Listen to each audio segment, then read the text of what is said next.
नमस्कार दोस्तों, कैसे हैं आप लोग। डाउटनेट के सेशन में आप सभी का बहुत बहुत स्वागत है। तो बच्चों, जैसा कि आप सबको पता है कि कल आपका सोशल साइंस का एग्जाम है, तो आज शाम को 6 बजे एक मैराथन ला रहा हूं मैं, जिसमें मैं कंप्लीट सोशल साइंस जो है कवर करवाने वाला हूं, है ना। और भाई कल सुबह मॉर्निंग में 5 बजे जो है मैं बहुत सारे क्वेश्चंस की प्रैक्टिस भी करवाऊंगा। अगर कल सुबह वाली क्लास का आपको पीडीएफ अभी चाहिए, अभी आपको सुबह तक का वेट नहीं है, या फिर कुछ बच्चे ऐसे होंगे इनका मॉर्निंग में शिफ्ट होगा, ठीक है, उन्हें पीडीएफ अभी चाहिए होगा क्वेश्चन प्रैक्टिस करने के लिए, तो उसका जो लिंक है वो आपको डिस्क्रिप्शन में मिल जाएगा। एक गूगल फॉर्म आएगा, उसे आपको फिल करना पड़ेगा। फिल करने के बाद जब आप सबमिट करोगे तो आपको उसका क्या मिल जाएगा, पीडीएफ मिल जाएगा। डाउनलोडेड फॉर्म में पीडीएफ जो है और आंसर जो है दोनों मिल जाएंगे, ठीक है। चलिए, आई होप आपको इतनी जो चीजें वो समझ में आ गई होंगी, और आज शाम को जो मैराथन है उसे देखने जरूर आना है। और अगर आपको डाउनलोड करनी है भाई पीडीएफ वगैरह, वो आप डिस्क्रिप्शन से कर सकते हैं, गूगल फॉर्म को भर। तो फाइनली वो घड़ी आ गई है बेटा, आपके एग्जाम आ चुके हैं। अब जो होना था वो हो गया है। आपने जितना पढ़ना था पढ़ लिया होगा, है ना। अगर मैं बिहार बोर्ड के एग्जाम्स की बात करूं तो भाई आपको तो गैप भी नहीं मिल रहे हैं, बैक टू बैक जो है आपके एग्जाम है। तो अब तक जो आपने पढ़ा था वो ही आगे जो है काम आएगा, वही एग्जाम में जो है काम आएगा। अच्छा, अब क्वेश्चन ये आता है कि भैया एग्जाम में जब हम बैठे होंगे एग्जाम हॉल में, तो आपको लिखना कैसे है, एग्जाम को अटेम्प्ट कैसे करना है, किन किन तरीकों से अटेम्प्ट करना है, कौन कौन सी जो गलतियां हैं उनसे बचना है, उसके साथ जो है मैं ये सेशन लेके आया हूं। और ध्यान से सुनना बेटा, बहुत ही छोटा सेशन होगा। कुछ टिप्स, कुछ उंगलियों पे जो है मैं कुछ टिप्स बताऊंगा आपको, जिन्हें अगर आप याद रखोगे तो गलतियों के चांसेस कम होंगे और नंबर कटने के चांसेस उतने ही ज्यादा कम हो जाएंगे, है ना। तो उसी के साथ जो है मैं सेशन लेके आ गया हूं, है ना। अगर मैं बात करूं बेटा थ्योरेटिकल सब्जेक्ट की, तो थ्योरेटिकल सब्जेक्ट में सबसे ज्यादा बच्चों को लिखने में दिक्कत आती है। बहुत सारे सवाल होते हैं। जैसे ही मैं बात करूं ना थ्योरेटिकल चीजों की, जैसे इंग्लिश हो गया, सोशल साइंस हो गया, सामाजिक विज्ञान आपका, तो यहां पे बच्चों को प्रॉब्लम क्या आती है। बच्चों को पहली बात तो लिखने में बहुत सारे क्वेश्चन होते हैं। पहला क्वेश्चन ये होता है कि सर राइटिंग के नंबर कटेंगे या नहीं कटेंगे, है ना। दूसरा होता है कि सर लिखना शुरू करते हैं तब तक ठीक है, एंड में आते आते ना राइटिंग तो बहुत गंदी हो जाती है, कुछ समझ में ही नहीं आता, तो फिर क्या करें।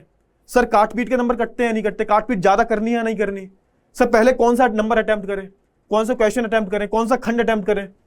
तो इन सारे क्वेश्चंस के जो है आंसर लेके मैं आ गया हूं। देखो, इसमें कुछ पढ़ाई वढ़ाई करवाने वाला हूं नहीं मैं, बस मैं ये बताऊंगा कि आपको करना क्या है, किन किन गलतियों से बचना है और कौन कौन सी चीजें जो है वो अपनानी है आपको, है ना। तो यहां पे जो है आपको शुरू से लेके एंड तक जो है इस सेशन को देखना है। बहुत ही छोटा सेशन होने वाला है बेटा ये, है ना। चलिए तो शुरू करते हैं। पेन मैं सिलेक्ट करता हूं अपना। अच्छा, बहुत सारे बच्चों का क्वेश्चन होता है। क्या क्वेश्चन होता है, सर राइटिंग के नंबर कटते हैं नहीं कटते, यानी कि राइटिंग जो आपका लेखन है, राइटिंग जो है आपका, इसके नंबर कटते हैं नहीं कटते। तो पहले क्वेश्चन का मैं आंसर बताना चाहूंगा आपको, बिल्कुल भी नहीं कटते, राइटिंग के बिल्कुल नंबर नहीं कटते। लेकिन लेकिन लेकिन शर्त है उसके पीछे। शर्त क्या है, शर्त यह है बेटा कि राइटिंग ऐसा होना चाहिए जो पढ़ने लायक हो। अब ऐसा नहीं है कि तुम इतना गंदा राइटिंग लिख के लाए हो कि जो आंसर है वो समझ में ही नहीं आ रहा। उससे क्या होगा, उससे तो टीचर क्या हो जाएगा, फ्रस्ट्रेट हो जाएगा कॉपी चेक करते हुए। तो भैया राइटिंग गंदा है चलेगा, लेकिन इतना गंदा है कि कुछ समझ में ही नहीं आ रहा, तो वो नहीं चलेगा। पहली चीज होगी। तो राइटिंग के जो नंबर हैं बिल्कुल भी नहीं कटते हैं। और जिनका राइटिंग अच्छा होता है तो उससे सिर्फ इंप्रेशन अच्छा पड़ता है। क्यों? क्योंकि ना एग्जामिनर को पढ़ने में ज्यादा दिक्कत नहीं होती, एट द एंड आपकी जो नॉलेज है वही काम आती है। पहली बात ये हो गई। अच्छा, दूसरी चीज क्या होगी,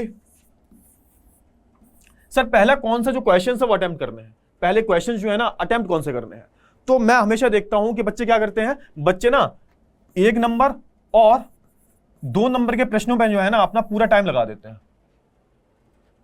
होता क्या है, जो 4 नंबर या फिर आप बोल सकते हो 5 नंबर वाले प्रश्न होते हैं वो छूट जाते हैं। अब एक बात बताओ, स्कोरिंग क्वेश्चंस कौन से हैं। स्कोरिंग क्वेश्चंस जो बेटा है 4 नंबर वाले, 5 नंबर वाले।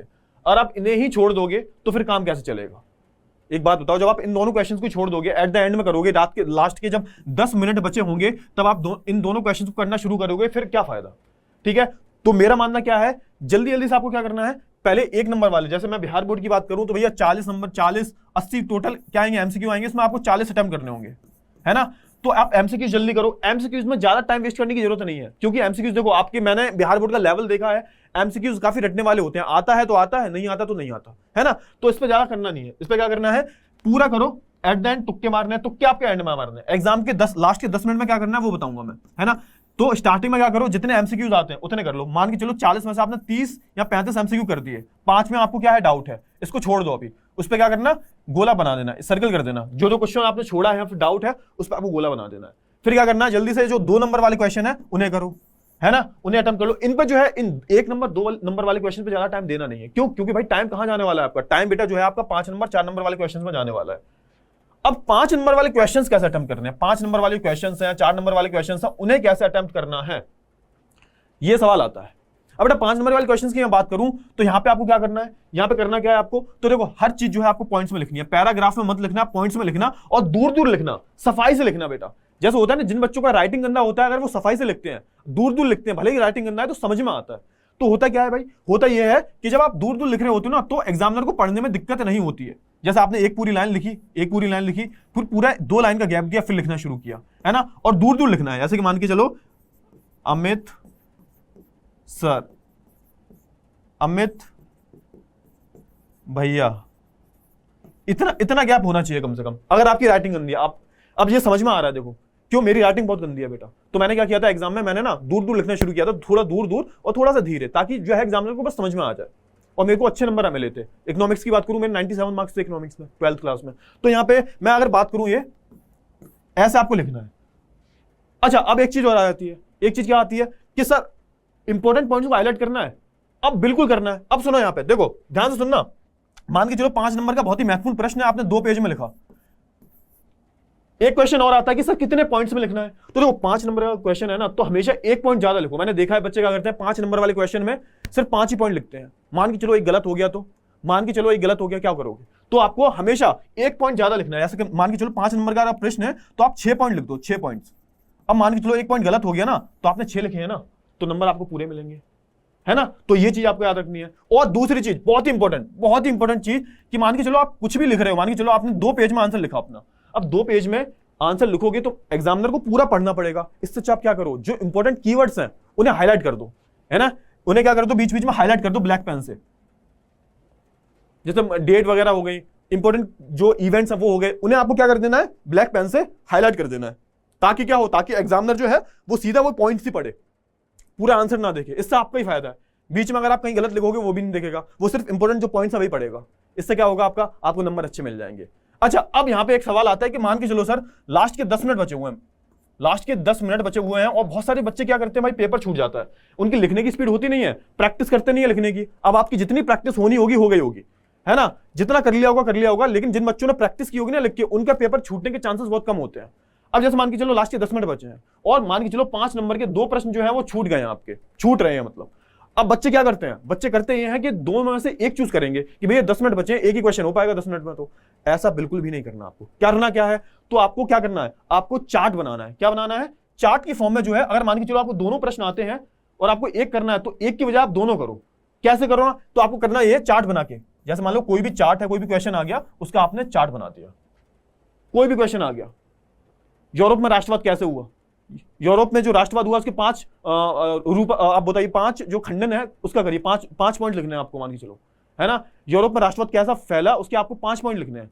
तो आप क्या करो, आप 5 पॉइंट्स लिख दो ना, उसे एक्सप्लेन करने की जगह जो है थोड़ा थोड़ा एक्सप्लेन कर दो एक लाइन का, और 5 पॉइंट्स में जो है आप उसे लिख दो दोनों को। अब होगा क्या, जब पहला आप क्वेश्चन देखेगा, बिल्कुल अगर आप सही पॉइंट लिखे हैं तो आपको 2.5 या 3 नंबर मिल जाएंगे, और दूसरे प्रश्न में भी 3 या 3.5 नंबर मिल जाएंगे। अब टोटल कितने हो रहे हैं, 7 नंबर हो रहे हैं। वहीं अगर आप एक प्रश्न करते 5 नंबर का तो 5 ही नंबर मिलते, और वो भी पूरे नहीं मिलते, उसमें भी थोड़े बहुत काट लेता वो। तो फायदा किसमें है, फायदा यह है कि दोनों सारे अटेम्प्ट करो। अगर जो क्वेश्चन में समय कम है तो उसमें चार्ट बना दो, बहुत सारे चार्ट बना के, चार्ट से तो बहुत अच्छा इंप्रेशन पड़ता है बेटा, चार्ट बना के थोड़ा थोड़ा एक्सप्लेन कर दो, तो नंबर आपको आधे तो मिल ही जाएंगे, आधे या 3.5 नंबर आपको मिल जाएंगे, है ना। तो इतनी सारी जो चीजें हैं वो आपको याद रखनी है। और क्या करना है बेटा, टेंशन बिल्कुल भी नहीं लेनी। टेंशन लोगे तो देखो आपका ही नुकसान होगा। टेंशन लेने से मैं हमेशा बोलता हूं एग्जाम अच्छा हो जाए तो टेंशन ले लो, मैं भी ले लूंगा आपके साथ में, लेकिन टेंशन बिल्कुल भी नहीं लेनी। फ्री माइंड होके जाना है। आज तक एग्जाम ही देते हुए जा रहे हो, और बिहार बोर्ड का मैंने लेवल देख लिया है बेटा, बहुत ही मतलब बच्चों वाले क्वेश्चन आते हैं, बच्चों से भी ज्यादा बच्चों वाले क्वेश्चन आते हैं। उन्हें अगर आपने ठीक से पढ़ा होगा, पूरी साल अगर आप थोड़ा भी ठीक से पढ़े होगे तो पूरा क्वेश्चन जो है, क्वेश्चन पेपर जो है अटेम्प्ट कर पाओगे। आपके पास तो ऑप्शन है भाई, 80 क्वेश्चन है, 80 में से 40 अटेम्प्ट करने हैं आपको। अभी आधे क्वेश्चन तो आते ही होंगे ना, जिन बच्चों ने थोड़ी भी पढ़ाई की होगी उनके आधे क्वेश्चन तो उन्हें आते होंगे, ठीक है ना। तो इन सारी चीजों का जो है आपको अच्छे से याद रखना है, ठीक है। चलिए, तो भाई इसी के साथ जो है हमारा जो सेशन है एंड हो चुका है। All the best to all of you यार, अच्छे से एग्जाम को अटेम्प्ट करना, कोई टेंशन वाली बात नहीं है, फ्री होकर एग्जाम करो भाई। एग्जाम जो है ना आपका फ्यूचर डिसाइड नहीं करते, है ना, एग्जाम आपका जो है फ्यूचर डिसाइड नहीं करते। हाँ, एक रोल प्ले करते हैं कि आगे तक 10th की मार्कशीट जो है ना आपके काम आने वाली है, ठीक है। तो जाओ अच्छे से अटेम्प्ट करो। All the best to all of you, है ना। चलिए, गुड बाय, टेक केयर।